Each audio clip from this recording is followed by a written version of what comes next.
A ideia de que Deus criou o homem à sua imagem e semelhança era compartilhada pela maioria dos cientistas ocidentais até meados do século XIX. Eles acreditavam que todas as criaturas do planeta haviam sido concebidas pela força divina, até que apareceu Charles Darwin. Alguns pesquisadores já falavam de uma evolução das espécies, mas o naturalista britânico foi o primeiro a comprovar e explicar o mecanismo que a torna possível: a seleção natural. Sua teoria mudou radicalmente a biologia e ofereceu outra explicação sobre a origem do ser humano. Por causa dela, Darwin se tornou um dos cientistas e pensadores mais importantes da história. Mas para chegar lá, ele precisou fazer uma viagem extraordinária, centenas de experimentos e refinar as suas ideias por 20 anos.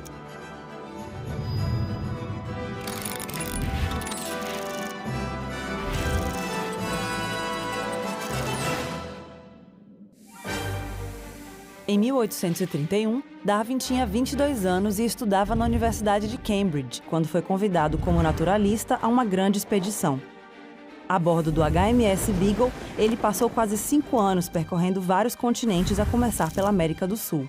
De lá, ele voltou com dezenas de exemplares vivos, ilustrações e fósseis. Os fósseis deram a ele uma das primeiras pistas sobre a evolução. Por exemplo, ao ver os restos de um milodonte, um animal gigante parecido com a preguiça, ele deduziu que a semelhança não podia ser coincidência. Deveria haver um parentesco com a espécie atual.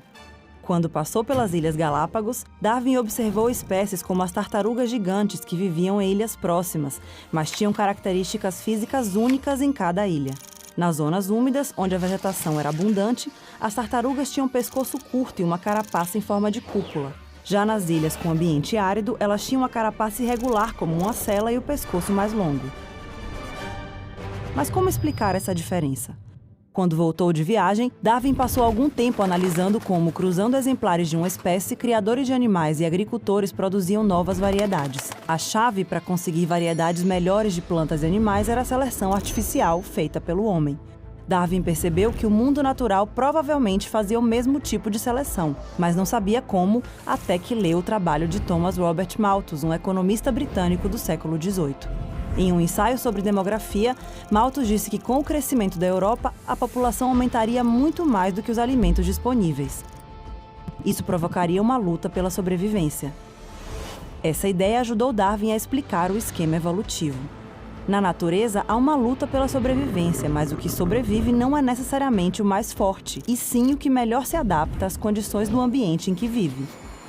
Se um ser vivo tem uma característica que lhe ajuda a sobreviver, ele vai se reproduzir com mais sucesso. O que não se adaptar, morre sem deixar descendentes. As criaturas com mais sucesso na reprodução passam esses traços adiante, e assim sucessivamente, até que as variações deem origem a uma nova espécie.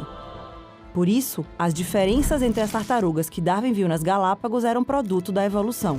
No ambiente árido, as de pescoço longo alcançavam os arbustos para se alimentarem, enquanto as que viviam em local úmido podiam comer grama e se proteger dos predadores, graças ao pescoço curto e à carapaça arredondada.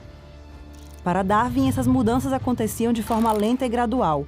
As espécies, incluindo o homem, não nasceram de forma independente, elas evoluíram de um ancestral comum. Segundo ele, foi a partir daí que a vida no planeta começou a se diversificar. 20 anos depois de sua viagem no Beagle, Darwin tinha escrito milhares de páginas, mas não havia publicado nenhuma. Ele queria ter provas inquestionáveis, talvez porque soubesse o terremoto que suas ideias iriam causar. Foi então que ele recebeu uma carta de Alfred Russel Wallace, um admirador e colega naturalista que havia chegado à mesma conclusão. A evolução acontecia por seleção natural. Darwin temia que Wallace levasse o mérito pela teoria. Os dois naturalistas concordaram em apresentar uma carta conjunta explicando suas descobertas. Mas no ano seguinte, ao publicar seu livro sobre a origem das espécies, Darwin virou uma celebridade até mesmo fora da comunidade científica, mas não sem antes abalar os alicerces da Grã-Bretanha vitoriana. Como Nicolau Copérnico no século XVI, a teoria de Darwin mudou tudo ao explicar que a diversidade do mundo acontecia por um processo biológico, sem a intervenção de Deus. Ele colocou o ser humano no mesmo degrau evolutivo que o resto dos seres do planeta. Avanços científicos comprovaram a teoria de Darwin, e até a Igreja Católica acabou aceitando décadas mais tarde, com ressalvas, que a evolução era compatível com a fé. E hoje, Mais de 150 anos depois que o mundo conheceu a teoria de Darwin, sabemos que a evolução é um fato. O planeta continua mudando, às vezes de forma dramática. E nós mudamos com ele.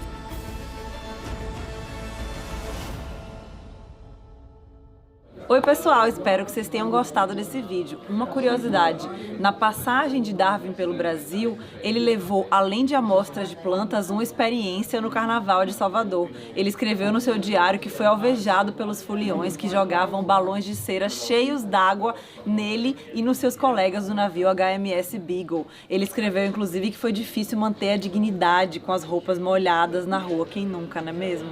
Se inscrevam no nosso canal para ver esse e outros vídeos.